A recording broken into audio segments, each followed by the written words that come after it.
Hi అండి అందరికీ. ఈరోజు వీడియోలో ఒక మంచి ఫ్లవరింగ్ ప్లాంట్ గురించి అయితే చెప్పబోతున్నాను. ఎవరికైతే మేము ఎక్కువ కేర్ తీసుకోలేము, వాటరింగ్ ఇవ్వలేము, కానీ మా గార్డెన్ కలర్ఫుల్గా ఫ్లవర్స్తో ఉండాలి అనుకుంటే ఇది బెస్ట్ ఆప్షన్ అండి. ఇంకా ఫ్లవర్స్ పోయినప్పుడు కూడా ఈ విధంగా గ్రీనరీతో మన బాల్కనీ అయితే చాలా కలర్ఫుల్గా ఉంటుంది. నేను ప్రూన్ చేసిన నెక్స్ట్ డేనే నాకు వర్షం అయితే పడింది. వర్షం పడగానే చూడండి ఏ విధంగా మనకు మొగ్గలైతే వచ్చాయి, ఫ్లవర్స్ కూడా వచ్చాయి. ఈ మొక్క పేరు వచ్చేసి ఇది రెయిన్ లిల్లీ అండి. ఇది రెయిన్ పడిన నెక్స్ట్ డేనే ఫ్లవర్స్ అయితే వస్తాయి. దానివల్ల దీనికి రెయిన్ లిల్లీ అని పేరు వచ్చి ఉంటుంది. ఇంకా ఈ విధంగా మా గార్డెన్లో కలర్ఫుల్గా రెయిన్ లిల్లీస్ అయితే పూసాయి. దాదాపుగా నా దగ్గర ఒక 20 రకాల రెయిన్ లిల్లీస్ అయితే ఉన్నాయి. ఇవి 2 years నుంచి అయితే నేను కలెక్ట్ చేస్తున్నాను.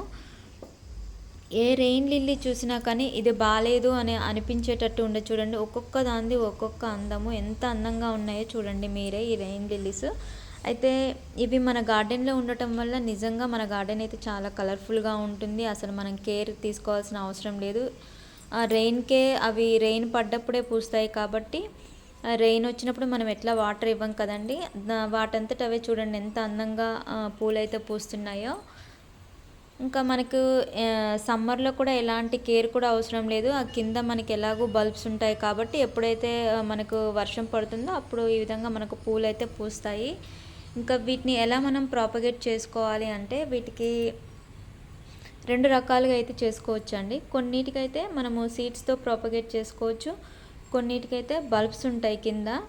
అవి సేమ్ ఎలా ఉంటాయంటే మన చిన్న ఉల్లిపాయ గడ్డలు ఉంటాయి కదండి, ఆ విధంగా అయితే ఉంటాయి. ఫస్ట్ మనకి ఫ్లవర్ వస్తుంది కదండి, ఆ ఫ్లవర్ ఇలా డ్రై అయిపోయి కింద సీడ్ అనేది ఫామ్ అయిపోతుంది. ఆ సీడ్ని మనము చూసుకొని మనము కలెక్ట్ చేసుకొని మనం వేరే కుండీలో వేసుకోవచ్చు, లేదు అంటే సేవ్ చేసుకొని మన ఫ్రెండ్స్కైనా ఇవ్వచ్చు.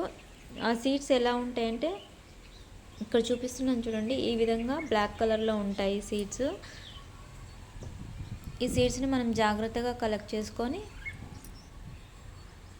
వేరే కుండీలో మనం అంటే వీటిని మళ్ళీ ఇంకా వాటిని కలెక్ట్ చేసుకొని కొంచెం డ్రై చేసి నెక్స్ట్ ఇయర్ వేసుకోవాలి అలా ఉంటుంది. కానీ అలా అవసరం లేదు, డైరెక్ట్ మనం సాయిల్లో వేసేసుకుంటే ఈ విధంగా చూడండి చిన్న చిన్న మొక్కలు ఏ విధంగా వచ్చాయో.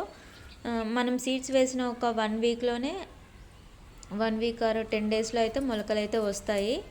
ఈ విధంగా ఈజీగా ఈ రెయిన్ లిల్లీ మొక్కలను అయితే మనం పెంచుకోవచ్చు.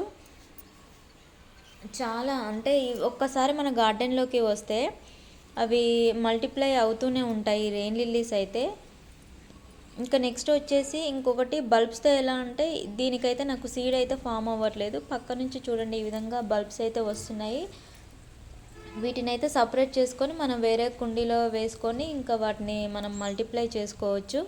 ఈ విధంగా ఈజీగా రెయిన్ లిల్లీస్ని అయితే మనం పెంచుకోవచ్చు. మన గార్డెన్ అయితే చాలా కలర్ఫుల్గా ఈ రెయిన్ లిల్లీస్తో అయితే మార్చుకోవచ్చు. ఇంకా దీనికి కేర్ కూడా అవసరం లేదు, ఎప్పుడైతే మనకు రెయిన్ పడుతుందో అప్పుడే ఈ రెయిన్ లిల్లీస్ అయితే పూస్తాయి. ఫెర్టిలైజర్ కూడా ఏమీ ఇవ్వాల్సిన అవసరం లేదు, అంటే మామూలుగా మనం మిగతా మొక్కలకి ఇచ్చినప్పుడు ఎప్పుడైనా వీటికి ఇస్తే కొంచెం హెల్తీగా ఉంటాయి. ఈ విధంగా మా గార్డెన్లో వర్షం పడగానే కలర్ఫుల్గా రెయిన్ లిల్లీస్ అయితే పూసాయి.